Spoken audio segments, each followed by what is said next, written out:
Oke, selamat siang anak-anak. Bagaimana kabarnya hari ini? Baik ya. Oke, sebelum kita belajar, mari kita membaca doa terlebih dahulu. Yuk, doa dimulai.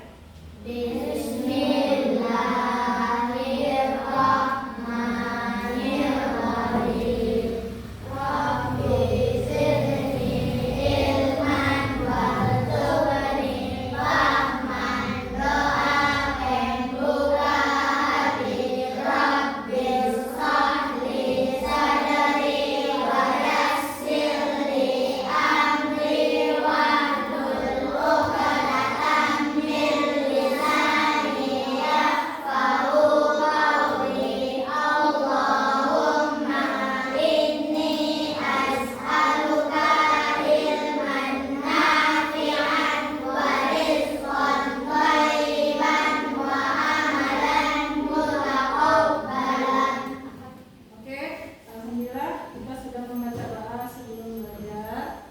Sebelum kita memasuki mata pelajaran, Mualimah mau absen terlebih dahulu teman-teman kita yang hadir hari ini. Coba lihat temannya, ada yang gak hadir hari ini? Hadir semua? Hadir semua ya. Oke, walaupun hadir semua, tetap Mualimah absen namanya satu-satu ya. Dengarkan nama yang dipanggil, nanti tunjuk tangan seperti ini. Hadir Mualimah, bisa? Oke, yang pertama Abdul Khalif, ya. Altof Nayaka, Ammar Sadid, Asta, Dastar, Zikra, salam Mualimah, Zikra, Faizan, oke, Haziq, Haizuran, Muhammad Akbar, Abdra, Rafif, Salman, Syafiq, Fatan mana Fatan? Anda udah nggak ada ya, Nak, ya? Oke, terakhir Dava. Oke. Berarti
Yang pertama, kita akan masuk kepada apa itu kebersihan lingkungan.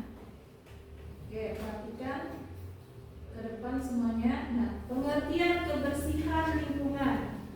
Apa itu kebersihan lingkungan? Di mana lingkungan yang kita dapati bisa bersih dan terjaga. Iya. Keadaan di mana lingkungan yang kita tempati bisa bersih dan terjaga. Contohnya kelas kita sehari-hari belajar di dalam kelas. Kalau kelas kita kotor, nyamankah kita belajar di dalamnya? Enggak kan? Nah, itu salah satu contoh kecilnya saja. Di dalam ruangan kalau keadaan ruang kotor, maka kita tidak akan nyaman. Kenapa? Sampai kemana-mana berserakan, ya kan? Maka caranya bagaimana supaya bersih? Ya dengan itu, dengan cara bikin Gelas. iya, bikin kelas. Kebersihan lingkungan meliputi kebersihan udara, air, dan tanah, serta kebersihan di daerah rumah, tempat kerja, dan tempat umum. Ya, bukan hanya di tempat di rumah saja kebersihan itu, tapi di mana saja. Ya, bisa di tempat kerja, di mana tempat umum, ya kan? Lalu di mana lagi? Selain di rumah, sekarang tadi di sekolah, ya kan? Nah. Lalu bagaimana caranya kita mengatasi kebersihan lingkungan? Nah, di sini mau dimaksudkan lainnya. Nah, pentingnya kebersihan lingkungan. Yang pertama, mencegah penyebar penyakit. Yang kedua, lingkungan bersih dan rapi serta indah. Yang ketiga, pelestarian alam akan berlanjut. Yang keempat, meningkatkan kualitas hidup. Nah, jadi di sini kita bisa belajar pentingnya mulai dari diri sendiri. Kalau misalnya ada sampah di kelas, kita inisiatif sendiri saja. Bagaimana? Kita ambil sampahnya, kita buang ke tong sampah. Nah, lanjut materi yang selanjutnya.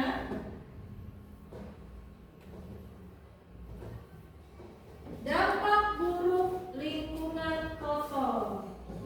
Nah, dampak buruk lingkungan kotor. Yang pertama, benar tadi kata Rizwan, banyaknya penyakit bisa menyebar ke penyakit dan menyebabkan penyakit. Banyaknya penyakit dan menyebabkan penyakit. Yang kedua, apa di sini katanya?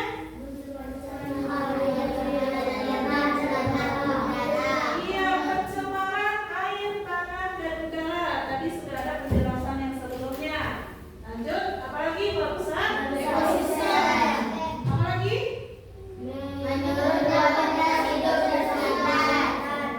Menurunnya kualitas hidup dan kesehatan. Kalau lingkungan kita kotor, kita mudah sekali kena penyakit. Lingkungan kotor, kita mudah sekali terkena bakteri, kuman. Bisa, misalnya di luar, ya kita pergi keluar.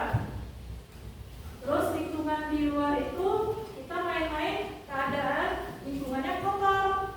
Kita nggak tahu pegang ini, pegang itu, lalu kuman itu lengket di tangan bisa iya tertular, bisa jadi penyakit buat kita melalui tangan. Nah, itu dia penyebabnya. Kalau kebersihan lingkungan di sekitar kita tidak kita perhatikan, ya kan? Mau antum terkena penyakit gara-gara lingkungan kotor, tidak bersih? Tidak. Kenapa? Karena kesehatan itu mahal, iya kan?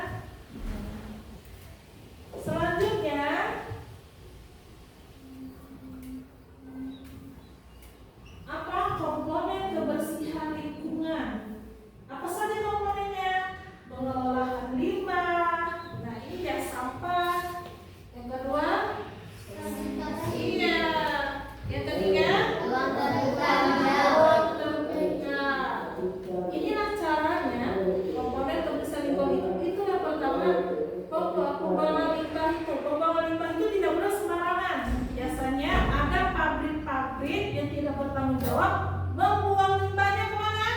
Ke sungai. Betul. Membuang limbahnya sembarangan, membuang limbah ke sungai. Nah itu bisa bahaya. Kenapa? Karena di sungai itu banyak orang, anak-anak, bahkan ibu-ibu yang nyuci di sungai. Masih ada kan anak-anak yang suka mandi di sungai. Kalau kita mandi di sungai yang ada limbahnya, itu bisa terkena penyakit. Nah itu yang pertama. Kalau di ruangan terbuka kalau di situ banyak sampah, apakah enak penglihatan kita, pemandangan kita lihat sampah berserakan di tempat terbuka seperti itu? Tidak, tentu tidak. Kita pun tidak nyaman dan tidak mau di situ kan, tidak mau duduk di situ, ya kan? Terus kita pergi jalan-jalan, rekreasi bersama keluarga, tapi kalau tempatnya tidak nyaman, ya kita tidak mau, otomatis tidak mau. Nah, oke. Selanjutnya kita menjaga kebersihan diri, sering-sering cuci tangan. Lanjut. Selanjutnya, nah, cara menciptakan kebersihan lingkungan individu atau di rumah tangga. Nah, di rumah tangga ini maksudnya di tempat tinggal, di rumah kita sendiri. Bagaimana caranya, Kak Nina? Mengelola sampah. Nih, mengelola sampah, memilah, mendaur ulang. Yang siapa yang tahu mendaur ulang itu seperti apa? Misalnya sampah-sampah plastik, botol itu bisa didaur ulang menjadi plastik lagi, bisa didaur ulang menjadi plastik baru lagi, atau dijadikan kayak botol-botol minum itu yang plastik aqua itu bisa dijadikan kayak tempat minum, ya, cangkir minum dari plastik, atau banyak ya, atau bisa jadi mangkok plastik, tahu kan? Lalu yang kedua, edukasi masyarakat tentang pentingnya kebersihan, mengurangi penggunaan plastik. Selanjutnya, membersihkan lingkungan secara rutin. Nah, kita perlu mengadakan ini, membersihkan lingkungan secara rutin. Contoh hal kecil saja di sekolah, ya.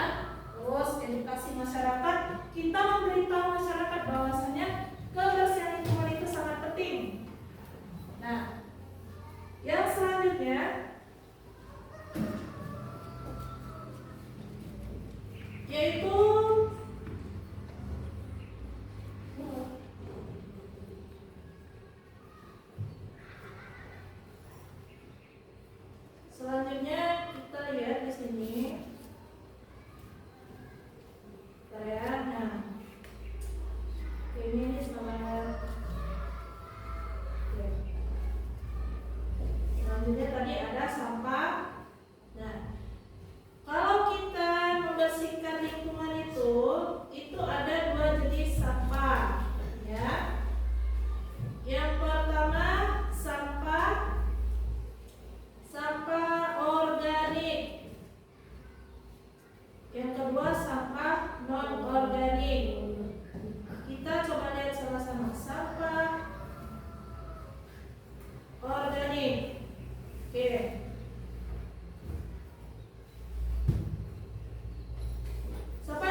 Masuk lagi ke kelas, kita hitung per kelompok. Ayo. Grup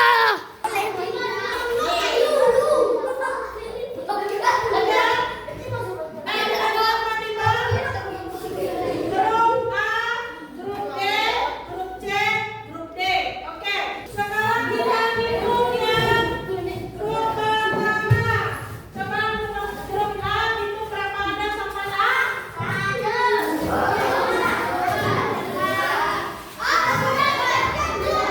Misalkan yang paling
dengan